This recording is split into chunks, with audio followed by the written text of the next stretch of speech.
হাদিসের নাম হচ্ছে হাদিসে জিবরাইল, সহিহ মুসলিম কিতাবুল ঈমানের 1 নম্বর হাদিস।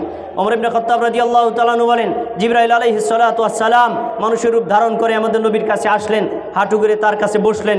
বসার পরে তিনি 5টি প্রশ্ন করেছেন, ইয়া মুহাম্মদ আখবিরনি আনিল ইসলাম, মুহাম্মদ সাল্লাল্লাহু আলাইহি ওয়াসাল্লাম আপনি আমাকে বলেন তো ইসলাম কাকে বলে। নবী সাল্লাল্লাহু আলাইহি ওয়াসাল্লাম ইসলামের পরিচয় দিতে গিয়ে 5টি কথা বলেছেন। তুমি এই সাক্ষ্য দিবা আল্লাহ ব্যতীত সত্য কোনো ইলাহা নেই, এই সাক্ষ্য দিব নিশ্চয়ই মুহাম্মদ সাল্লাল্লাহু আলাইহি ওয়াসাল্লাম আল্লাহর বান্দা এবং রাসূল, এটা হলো কালেমা শাহাদাতের সাক্ষ্য। এরপরে তুমি সালাত কায়েম করবা, তারপরে তুমি যাকাত দিবা, তারপর তুমি হজ করবা, তারপর তুমি সিয়াম রাখবা, এরপর তুমি হজ করবা। এই 5টি বিষয়কে নবী সাল্লাল্লাহু আলাইহি ওয়াসাল্লাম ইসলামের সংজ্ঞায় বলেছেন। জিবরাইল আলাইহিস সালাম বলেছেন, সাদাক্তা আপনি সত্য বলেছেন। তাহলে ইসলামের সংজ্ঞা হলো এই 5টি বিষয়ের নাম। কালেমা শাহাদাতের সাক্ষ্য দেওয়া মানে তাওহীদ এবং রিসালাতের সাক্ষ্য প্রদান করা, আর সালাত কায়েম করা, যাকাত দেওয়া, সিয়াম পালন করা, হজ করা। তারপরে তিনি প্রশ্ন করেছেন, আখবিরনি আনিল ঈমান, ঈমানের পরিচয় আমাকে দেন।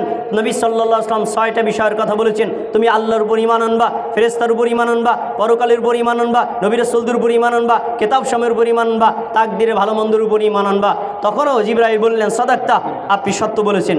এরপরে তিনি পরিচয় দিয়েছেন, ইহসানের সম্পর্কে জিজ্ঞেস করেছেন, ইহসানের পরিচয় দিয়েছেন। তারপরে কিয়ামত সম্পর্কে জিজ্ঞেস করেছেন, কিয়ামতের কথা বলেছেন। তারপরে কিয়ামতের আলামত সম্পর্কে প্রশ্ন করেছেন, কিয়ামতের আলামতের বিষয় বলেছেন।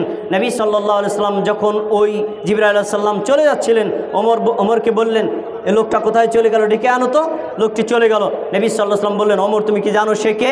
ফাইন্নাহু জিবরিল আতাকুম ইউআল্লিমুকুম দীনাকুম, তিনি এসেছিলেন তোমাদের দ্বীন শিক্ষা দেওয়ার জন্য। বলেন সুবহানাল্লাহ। তাহলে এখানে আল্লাহর দ্বীনের পরিচয় পাওয়া গেল। আল্লাহর দ্বীনের পরিচয় কি কি? ইসলাম সম্পর্কে জানা, ইসলামকে বিশ্বাস করা, ইসলামকে ধারণ করা। ঈমান সম্পর্কে জানা, ঈমানকে বিশ্বাস করা, ঈমানকে ধারণ করা। ইহসান সম্পর্কে জানা, ইহসানকে ধারণ করা, ইহসানের উপর বিশ্বাস করা, আমল করা। তারপরে কিয়ামতকে বিশ্বাস করা, কিয়ামতের আলামত সম্পর্কে বিশ্বাস করা। এই 5টি বিষয়ের সমন্বিত রূপের নাম হলো আল্লাহর দ্বীন বা দ্বীন ইসলাম।